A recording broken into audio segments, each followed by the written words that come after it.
देखिए, सबसे पहले तो मैं ये बोलना चाहूँगी कि जेएनयू एक ऐसा कैंपस रहा है जहाँ पे यहाँ पे आवाज़ उठती है तो पूरा देश सुनता है ना। रेजिस्टेंस की वॉइस यहाँ से उठती है।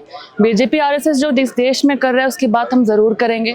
इस्लामोफोबिया, माइनॉरिटीज़ के खिलाफ जो कास्टिज़म कर रहा है, जो लिंचिंग हो रही है, ये लोग शांत रहते हैं। मुस्लिम्स पे अटैक होता है, ये लोग शांत रहते हैं। किस तरह से बुलडोज़र राज खेल रहे हैं, हम चुप तो नहीं बैठेंगे। हम स्टूडेंट्स हैं, अपने आसपास के बारे में बोलेंगे। उसके अलावा अगर ये लोग बोल रहे हैं कि कैंपस के इश्यूज़ पे बात होनी चाहिए, तो वो भी, उसका भी हमारा लिस्ट है लंबा सा कि एबीवीपी क्या कर रहा है कैंपस पे। बीजेपी आरएसएस का सरकार है, वीसी है, उन्हीं का वीसी है, एडमिनिस्ट्रेशन नेक्सस एक यहाँ पे चला रहा है। फंड कट्स जो हो रहे हैं, जो हमारा एक पब्लिक एजुकेशन का मॉडल था, उस पर जो अटैक कर रहे हैं। जब दिल्ली की सीएम बाहर बैठकर बोलेंगे कि जेएनयू जो है वो शट डाउन जेएनयू करो, जेएनयू बंद हो जाना चाहिए, तो जेएनयू के बच्चे तो आगे से बोलेंगे। और एबीवीपी है कैंपस पे, किस तरह से जब से एबीवीपी का हम यहाँ पे देख रहे हैं कि बढ़ रहा है, क्योंकि बीजेपी आरएसएस बाहर बढ़ रहा है।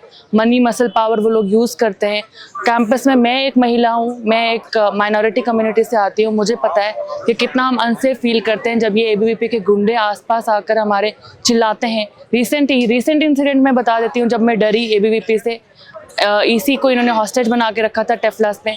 मेरे सामने ये लोग पत्थर लेकर आए, ट्यूबलाइट्स लेकर आए, इन्होंने तोड़ा, कांच तोड़ा, अभी भी कांच के टुकड़े वहाँ पड़े हैं, आप जाके देख सकते हैं। तो कैंपस में भी एबीवीपी का हमारे पास लंबा लिस्ट है बोलने का।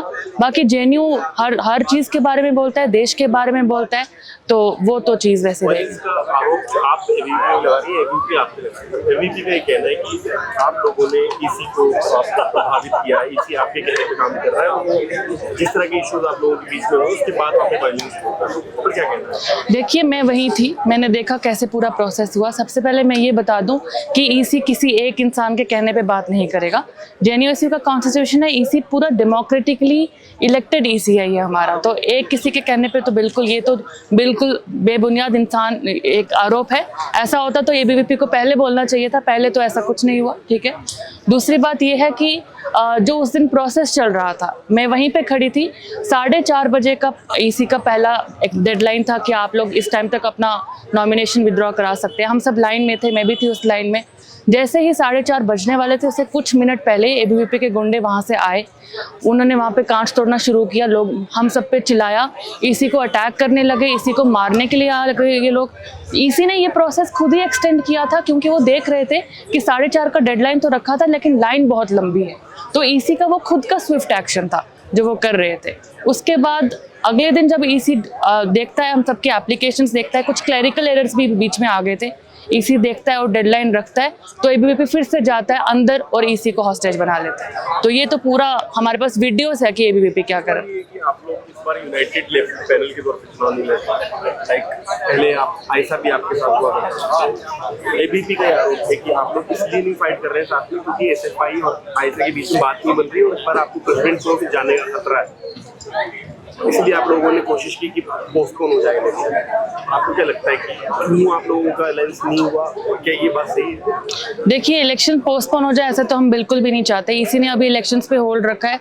हम उसके लिए भी अपील कर रहे हैं स्टूडेंट कम्युनिटी से कि वो ईसी के सामने आए, ईसी की सिक्योरिटी एडमिनिस्ट्रेशन इंश्योर करे ताकि इलेक्शंस टाइम पे हो सकें। तो ये तो बिल्कुल एक गलत आरोप है। उसके अलावा जहाँ तक एक यूनाइटेड लेफ्ट की आप बात कर रहे हैं, तो एसएफआई का एक क्लियर इस टाइम पे मोटिव है कि आप एचसीयू देख लीजिए, पौंडीचेरी यूनिवर्सिटी देख लीजिए, गुजरात में देख लीजिए, इस टाइम पे जो एक क्लास स्ट्रगल का जो एक लेफ्ट पॉलिटिक्स है और अम्बेडकराइट पॉलिटिक्स है, उसको साथ में आके एबीवीपी के खिलाफ लड़ना है, यही हमारा मोटिव था। और इसीलिए बापसा जो हमारे अम्बेडकराइट पॉलिटिक्स की प्राइमरी पार्टी ऑर्गेनाइजेशन कैंपस में है। जी, लास्ट टाइम आप वापस लड़के चुनाव लड़े थे, जी जी, और आपने आईएसएफ से भी अलायंस नहीं किया। जी, बेसिकली पिछली बार हमारे यहाँ पे जो यूनियन में आयशा के प्रेसिडेंट थे, और मैं आपको एक इंसिडेंट बता देती हूँ कि किस तरह से डीओएस का प्रोटेस्ट हमारा चल रहा था। स्टूडेंट्स बाहर बैठे थे, बहुत शिद्दत से प्रोटेस्ट कर रहे थे, और यही आयशा के प्रेसिडेंट, इन्होंने स्टूडेंट्स का साथ छोड़ दिया था, अंदर गए थे और डीओएस को बाहर भगा दिया था। इस बार भी जब हमने बात की, एसएफआई ने बात रखी कि बापसा को अलायंस में होना चाहिए, हमें एक लेफ्ट अम्बेडकराइट यूनाइटेड पैनल की तरफ से खेलना चाहिए, लड़ना चाहिए, तो फिर से आयशा ने कॉम्प्रोमाइज़ कर लिया और आयशा ने बोला कि ये तो नहीं होगा। तो अभी हमारे पास एक लार्जर लेफ्ट यूनिटी है, 3 लेफ्ट की ऑर्गेनाइजेशन हैं, एसएफआई, एआईएसएफ और पीएसए, और बापसा है हमारे साथ में। आयशा ने छोड़ दिया है, आयशा को कॉम्प्रोमाइज़ का पॉलिटिक्स करना है, अभी भी गलत नैरेटिव्स फैला रहा है, तो ये तो बहुत दुख की बात है।